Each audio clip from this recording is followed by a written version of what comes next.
Culture Center, and we're here to learn about the history and the tradition of the Tigua Indians. The Ysleta del Sur Pueblo Cultural Center is located in El Paso, just north of the Rio Grande. Visitors come to the center to learn about some of the state's original residents, the Pueblo or village people. Amanda walks into the courtyard and watches a traditional eagle dance performed by Tigua tribal social dancers. She's excited at what she sees. Look at those feathers. That dancer does really look like an eagle. My ancestors used to perform this dance many years ago. The eagle dance is tribute to the great American eagle, which is respected and honored by our Pueblo people. Next, Amanda heads into the museum, where she meets Rafael, a council member of the Tigua tribe. My people have been here for over 330 years. We established the Pueblo of Ysleta del Sur in the year 1682, after a great Pueblo revolt in 1680. My people are originally from the Pueblo of Cuaray and the Pueblo of Ysleta, both of those pueblos being in southern New Mexico. The Tigua fought hard for this land. Since the region is dry and windy, they knew the river would be important for their survival.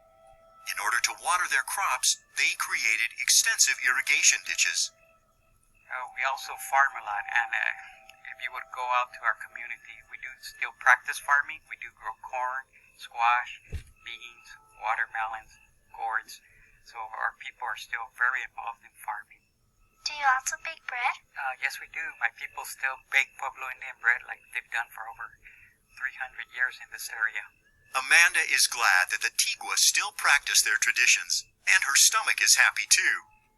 While she waits for the freshly baked bread to cool, she heads to the courtyard to watch the buffalo dance. Hi, what is the buffalo dance for? Well, the buffalo dance was performed prior to a buffalo hunt in order to ensure a successful hunt. The female dancers represent the buffalo maidens, and the male dancers represent the buffaloes. Why don't you stay and watch me perform it? I would love to.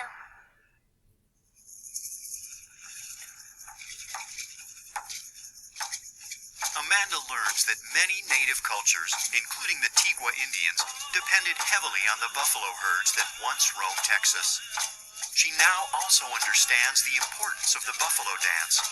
The tribe would utilize every part of the buffalo, items such as clothing, food, and even tools. After the buffalo dance, Amanda wanders back into the Cultural Center Museum to finish her tour with Rafael. That's beautiful pottery. Do you still make pottery today? Yes, our Pueblo still does. There's still a few traditional artists, pottery artists, would still go up to the mountains and gather red clay, and they still put their traditional Pueblo designs on the pottery. Is this where your people lived? Yes, this picture is actually a picture of our old Pueblo, what was built in the 1680s. These houses were built of adobe bricks and wooden vigas, viga being a wooden beam that runs across the roof, and adobe being mud and straw, which is sun-baked, and then that's how the structures were built. Ysleta del Sur Pueblo is one of 3 Native American tribes in the state of Texas, with our people, our proud people, still producing pottery, farming, and making beautiful Native American artwork. And still performing amazing dances. Now that the bread is cool, Amanda picks up her freshly baked loaf and settles down to reflect on her day. As she gazes at the dancers in the courtyard, she is fascinated by this rich culture. The Tigua Indians not only made many adaptations to their land, but they maintain traditions that are still celebrated today.